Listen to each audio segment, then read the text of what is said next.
Ce qu'affirme Minus dans cet ouvrage, c'est que l'Occitanie, c'est une utopie qu'on se fabrique soi-même. C'est un rêve et un horizon d'attente plutôt qu'une existence préétablie. Et donc, il va choisir comme article ce qui constitue son écriture à lui, ce qui fait son occitanité. À tel point qu'il n'y a quasiment aucun article se rapportant à un auteur occitan. Il y a des auteurs occitans qui sont présents dedans. Lafon est là à chaque page, mais sans être cité. Les troubadours sont là vraiment très très souvent. Ce qui est assez étonnant, parce que dans les œuvres qui avaient été publiées jusqu'ici de Minus, ce qui était frappant, c'était la Côte d'Azur et le baroque. Il prend sa poétique quasiment à partir des troubadours. Il prend la poétique et l'érotique des troubadours et essaie de l'actualiser à aujourd'hui. Il était très marqué dans ses opinions, déjà à 15 ans. Tout ce qui était militantisme, qu'il soit niçois ou le Larzac, ou tout ce que tu veux, lui, le militantisme, ça le fatiguait. C'est pas son truc. Par contre, déjà à cet âge-là, il avait une connaissance des troubadours absolument invraisemblable. Vous pouvez vous citer pas n'importe quel, il y en a mille. Enfin, et il a suivi son parcours littéraire, surtout c'est un parcours littéraire. Bon, participer à la revue Hoc. C'était un très grand ami de Bernard Massiette, par exemple. Il a aussi donné des cours à la fac, à l'époque où SUV comptait pour les candidats profs. Ça a été supprimé, je crois. J'étais avec lui souvent, il a invité Lafon, il a invité toutes sortes de monde. Gardi a donné des cours à la fac de lettres. À l'annexe de la fac de lettres. Et c'est ce qui le rend intéressant et difficile comme écrivain. C'est justement cette émission incroyable. Il y a que Xavier qui puisse tout lire. Après, prenez l'encyclopédie occitane, il faut avouer que la plupart des articles demandent une très grande culture littéraire pour pouvoir tout saisir. Et ça, c'est le propre de toutes les œuvres. Prendre l'œuvre du passé, du présent, on ne peut pas tout saisir, les allusions. Impossible. Et là, dès que j'ai lu ce texte dans son manuscrit d'origine, moi, il m'a semblé qu'il fallait le sortir, ce texte, parce que, comme a expliqué Xavier, je pense que c'est un texte capital, justement, pour l'Occitanie d'aujourd'hui, je pense. Ça situe une Occitanie de rêve, de l'esprit. L'encyclopédie comme ça se passe dans un domaine purement.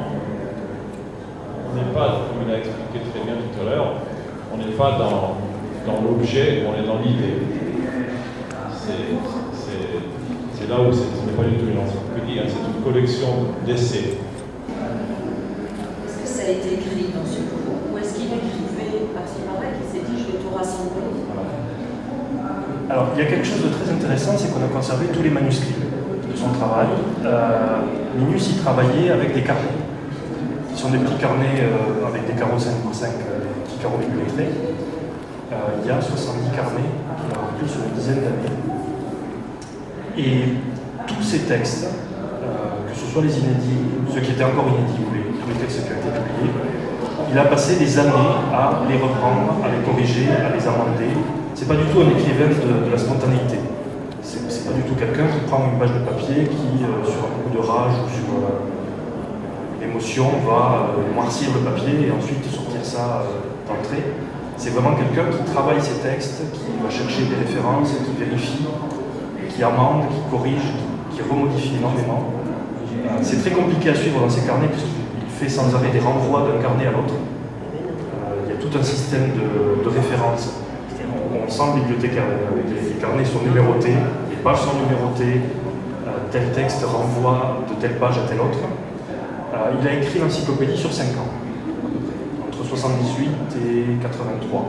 Donc il a pas 25 ans. Et tu parlais de son érudition et du système de référence. Il l'érige quasiment en mode de travail. C'est l'époque où l'intertextualité est très à la mode. Il s'en moque d'ailleurs dans un des textes en disant ça va, c'est intéressant, ça va 2 minutes. Lui en fait va chercher des références, les détourner très légèrement et leur faire dire autre chose. Je vous lirai tout à l'heure un extrait d'un texte qui s'appelle Botanique, où il fait dire des choses à Malherbe que le pauvre Malherbe n'aurait jamais imaginé, et qui rend le texte très très drôle.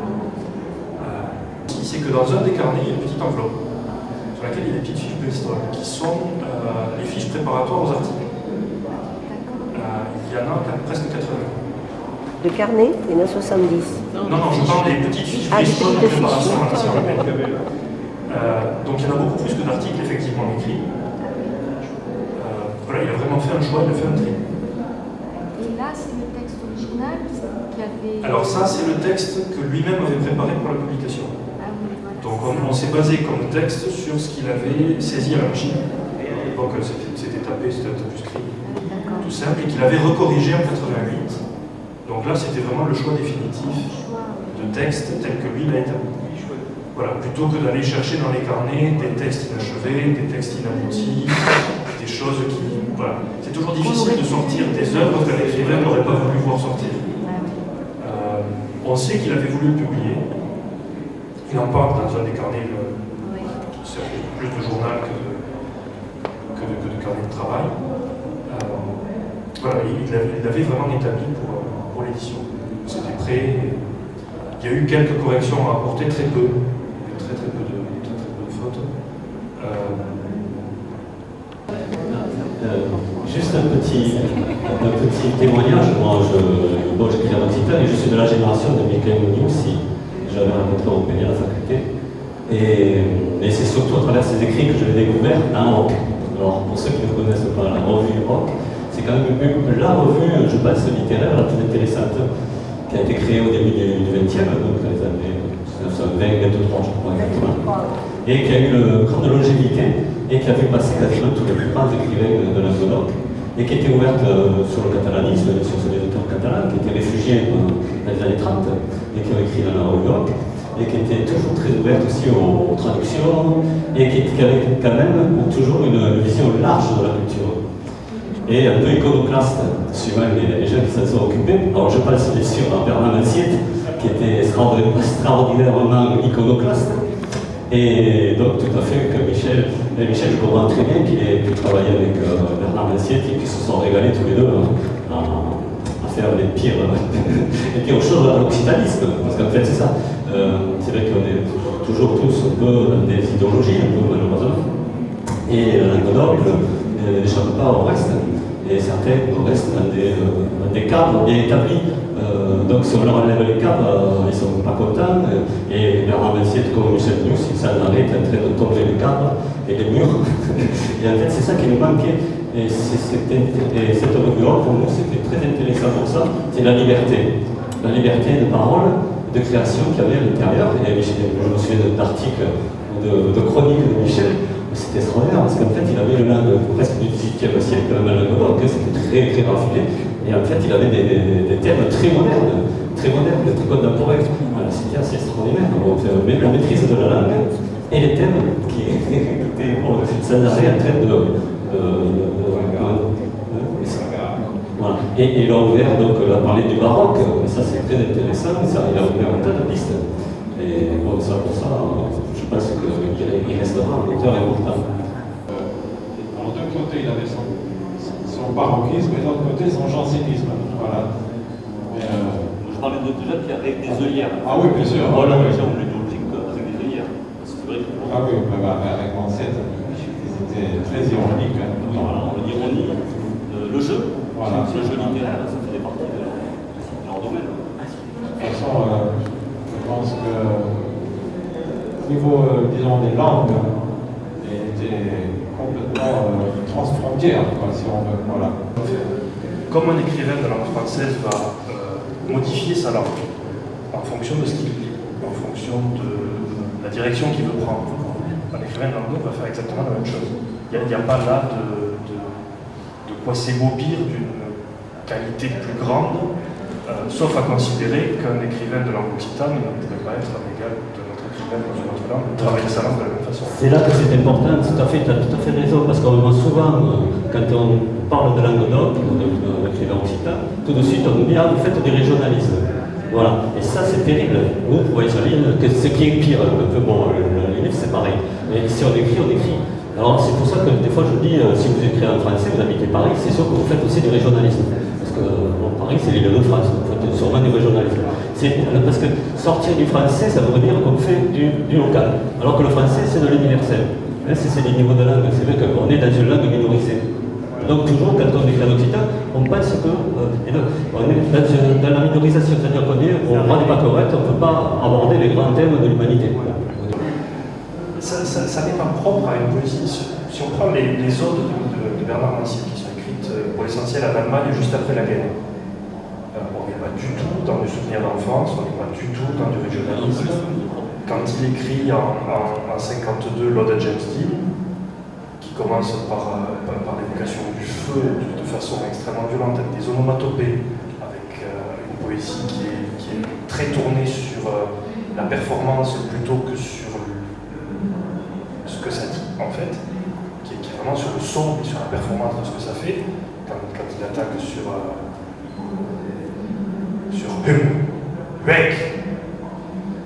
des choses comme ça, qui, voilà, fumée, feu, et qui performent ça en public. On n'est pas du tout déjà dans les années 40 sur une poésie de la ruralité, de ce genre de choses. Ce que je voulais dire en parlant de la langue, c'est que quand un écrivain naît dans une langue, y compris en français, on a une langue à la maison qui n'est pas la langue qu'on choisit pour écrire. Et très manifestement, ce qu'écrit Minus, ça n'est pas la langue des paysans ou la langue des ouvriers autour de lui. C'est une langue qui est faite à la fois de littérature occitane, de façon majeure, mais aussi de littérature française, mais aussi de littérature latine, mais aussi de littérature italienne, comme la plupart des auteurs qui ne lisent pas que leur langue. Il lisait au moins ces quatre. Il travaille sa langue, il la modifie, il fait violence. Aussi, par le travail de traduction, il traduit beaucoup. Et le travail de traduction, ça va être aller chercher dans la langue autre des moyens de dire autre chose ou mieux ou différent dans sa propre langue. Quitte à tordre sa langue, à lui faire violence, à aller chercher quelque chose qui n'est pas elle et la rendre elle par ça. Il va vraiment travailler ça. Pas du tout. Alors je ne pense pas qu'on puisse faire de psychologie au point d'expliquer pourquoi lui a choisi ça. En tout cas, c'est un choix. C'est une décision consciente d'écrire en occitan plutôt que d'écrire en français. Ou en anglais, ou dans autre chose. Comme certains écrivains l'ont fait, des écrivains allemands qui ont émigré à la guerre. Klaus Mann, par exemple, le fils de Thomas Mann, quand il émigre en 1933 aux États-Unis, travaille l'anglais jusqu'à pouvoir écrire directement en allemand. Il ne veut plus écrire en allemand. Mais là, on parle d'une langue minoritaire. Là, vous comparez quand même des langues. Effectivement, je compare des langues qui sont. Là, on est dans un cas très spécifique d'une langue minoritaire. Donc, il va se classer d'emblée parmi les minoritaires en faisant ce choix. Hein. Donc, c'est pas le choix de la grande avenue, c'est plutôt le choix de la portée de droite. Dès qu'on leur parle un peu d'occitan, on s'aperçoit que même si évidemment, encore plus les jeunes d'aujourd'hui, ça n'est pas leur langue maternelle, ils en ont quand même une part en eux. Et je crois que Michel, comme beaucoup d'entre nous, a fait la démarche de faire ressortir cette part d'occitalité parce que ça fait partie de notre personnalité et on a besoin de la faire ressortir pour être vraiment nous-mêmes complètement, pour se réaliser totalement. Et on s'aperçoit que même chez les jeunes d'aujourd'hui, il y a d'une part de façon inconsciente. Et donc là, il y a chez Michel et puis chez d'entre nous une prise de conscience ensuite, sans aller jusqu'au militantisme, mais une prise de conscience, on se dit ça fait partie de ma personnalité, de mon identité, donc c'est normal que je fasse ressortir cette part.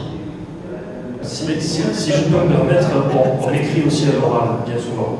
On écrit aussi à l'oral, bien souvent. Ce que je suis en train de faire là maintenant, ça n'est pas de parler comme je parle au coin du café, dans la rue ou avec les parents. J'écris à l'oral. Lorsque le paysan chante une chanson, il écrit à l'oral, il écrit. Et C'est un fait culturel. Est-ce que la langue, c'est pas de l'oralité? Oui, C'est de l'oralité. Ça sera dur parce que il y a aussi dans le jeu des références et des citations l'affirmation qu'en gros être occitan c'est aussi être français. Parce qu'il n'y a quasiment pas, sauf pardon, en Italie, il y a aussi des gens qui ne sont pas de l'État français et qui ne parlent pas le français, mais chez la plupart des écrivains qui sont dans la partie qui parle occitan en France, ils sont aussi élevés en France. Et donc il y a le jeu avec la littérature française et avec le français. Il cite beaucoup en français dedans, sans traduire. Le texte français est donné brut. Bon, il le fait aussi avec l'italien et le latin, de façon moindre. Mais ça doit pouvoir être faisable. J'en ai traduit 2 ou 3 pour vous tout à l'heure. C'est que ça fonctionne. Tout le monde désormais parle plus italien et après piémontais, après occitan, mais tout ça va disparaître. Et c'est vraiment ça qui va à former une condition psychologique, une forme mentale qui te, comment dire, c'est un exercice et d'un jeu, je crois, qu'il faut réapprendre à tout le monde de permettre maintenant, parce que nous sommes là. C'est un jeu, moi mon avis, c'est un jeu de la diversité. On a toujours été divers, on a voulu montrer en France qu'il n'y avait que 2 langues. Il n'y a jamais eu que 2 langues, ça n'a jamais existé. Et les gens parlaient même dans le milieu rural. On disait c'est pas aux paysans qui ne parlaient pas toi, c'est pas aux gens ignorants, alors qu'ils parlaient 2 ou 3 dialectes souvent, ou 2 langues, ils allaient faire un commerce. Moi je suis déplacé pour savoir. Bon, mais c'est pour le petit village sous le Larzac, c'était des muletiers. Et ils faisaient le commerce, et ils connaissaient 2 ou 3 langues. C'est un problème entre les dialectes. Et les dialectes, ce sont des langues. Alors ça s'appelle botanique, et c'était initialement prévu dans les carnets pour être une sorte de préface à Ortus del Chiaro, qui est un recueil de poèmes qui a été publié il y a quelques années, et qui se trouve aussi être à l'intérieur de cet ouvrage, puisque l'un des articles que met Minus, c'est carrément son propre recueil de poèmes. Il s'amuse. Et qui n'a pas tout à fait la même version que la version qui a été publiée. À l'ombre des jeunes filles en fleurs, s'entre dormivevano de generazioni, tante di mai, e la causa perenne nave d'espérance. Tanti blancoflure fior di ligi e la pastura l'iris.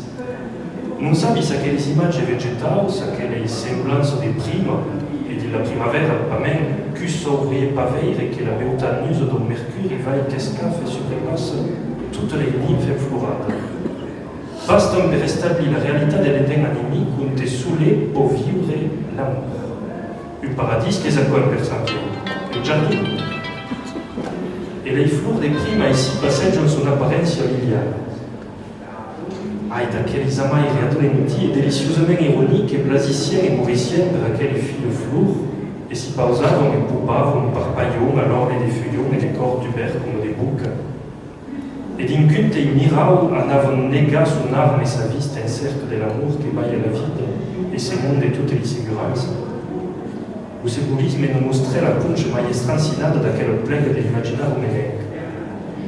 Tantia, po di passare prese l'amour di chat che fait briguer l'arme vagheggiarella di tanti hommes e reverte la douce espection florale di calici de perfum.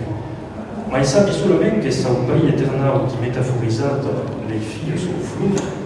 Les journées sont les fruits et les fruits passeront la promesse des fleurs. Botanique.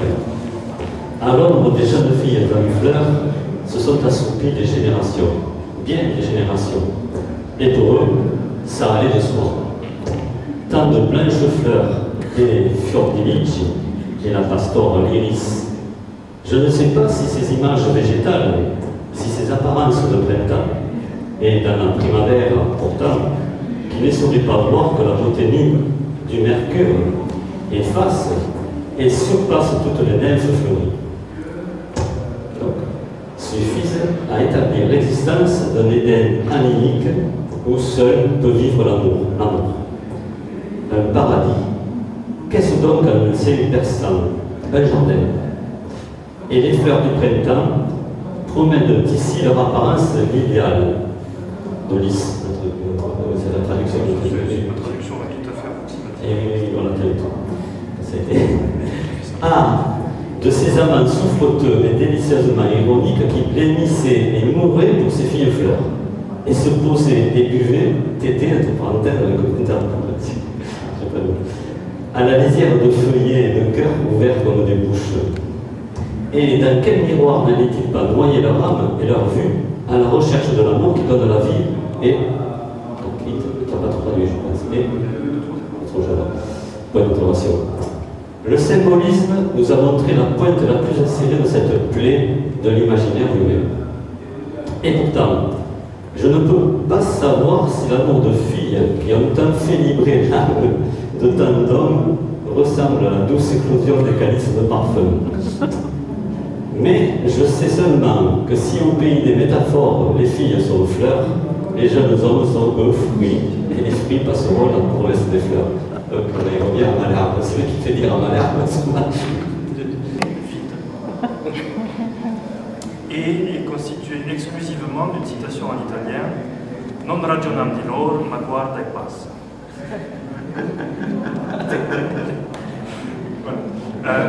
Claudio ne s'est pas présenté tout à l'heure. La traduction en français, oui.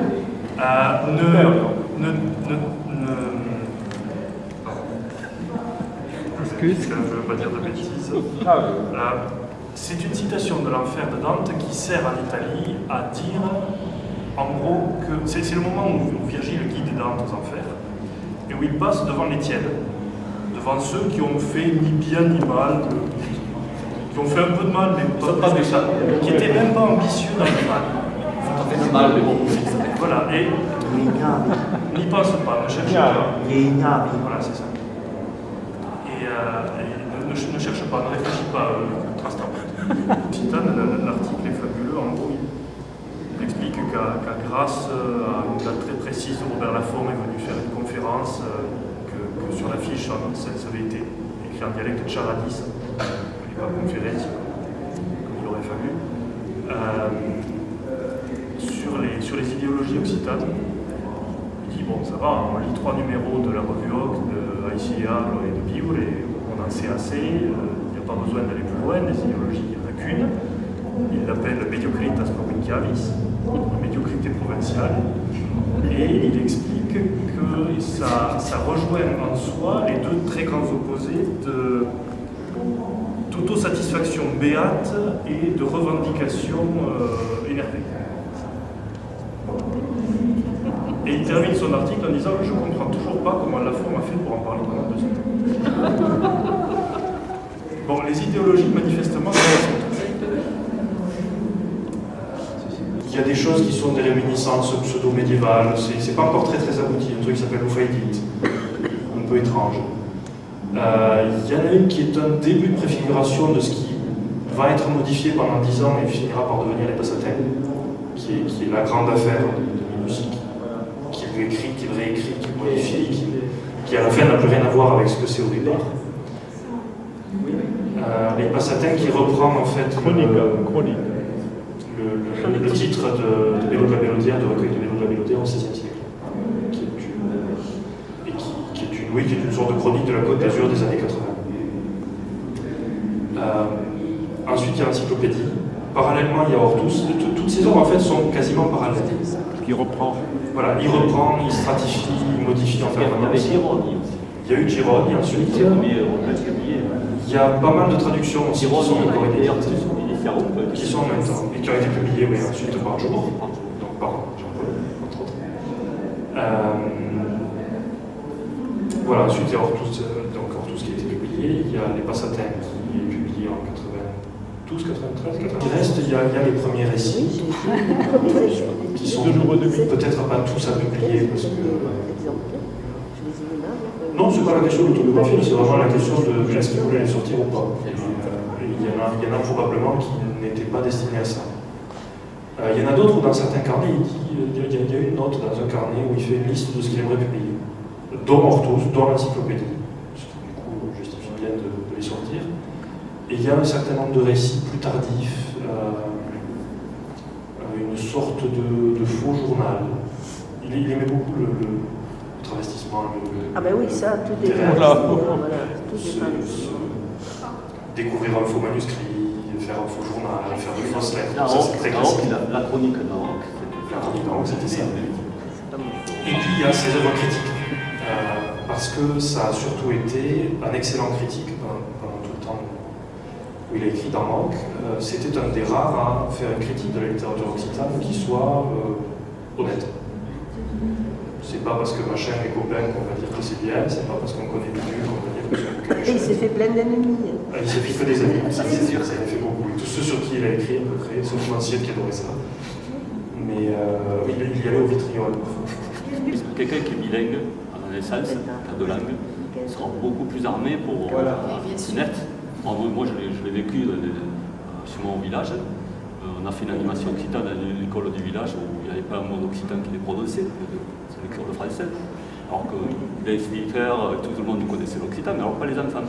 Et donc, c'est Adelisa qui venait faire un conte. Donc, elle a lu son conte en occitan, elle l'a fait en occitan, et après, elle a posé des questions bien précises à la classe. Il y avait 30 enfants, donc la grosse majorité du village, qui avait entendu quand même quelques mots de patois à la maison, comme on dit chez nous. Mais qui c'est qui a répondu? Ce sont des anglophones. Il y avait deux ou trois, il y avait un Irlandais, il y avait un Écossais, etc. Eux, ils ont tout compris du texte, ils savaient qui il y avait dans la mer, ils avaient tout compris la thématique du conte, ils n'avaient jamais entendu l'occitan. Moi, j'étais espanté. Alors, je demandé au directeur, espanté. Il m'a dit, mais c'est simple, ils sont bilingues. Ils sont bilingues, ils ont une gymnastique, tout de suite, ils ont répondu. Alors que les petits-enfants de Montpérouse, du village, qui auraient pu être bilingues, ils n'étaient pas du tout. Parce qu'on leur avait dit, bon, ben là, la langue est coupée. Ils n'ont rien capté, là. On leur a coupé, et même on leur a fait ravaler. C'est ça qui est terrible, parce qu'en plus, nous, on a une mauvaise image de notre langue. C'est encore plus terrible. C'est-à-dire qu'on pourrait utiliser le peu qu'on sait, mais on n'ose pas. Parce que ce n'est pas une langue, on n'a pas le statut de langue. C'est encore plus terrible. Même chez les enfants, moi je me suis aperçu là, on n'a pas fini d'en baver avec notre langue, parce qu'elle n'est pas encore considérée comme une langue. Et c'est terrible, parce qu'elle serait considérée comme une langue, comme une autre langue. Il n'y aurait pas eu de problème. Les enfants, ils auraient parlé. Et pour moi, c'est douloureux. C'est douloureux. Il a fait un gros boulot. Non, parce que c'est vrai que, comme il dit, c'est labyrinthique des fois, les cahiers là. Le cahier, c'est un labyrinthe. C'est labyrinthe.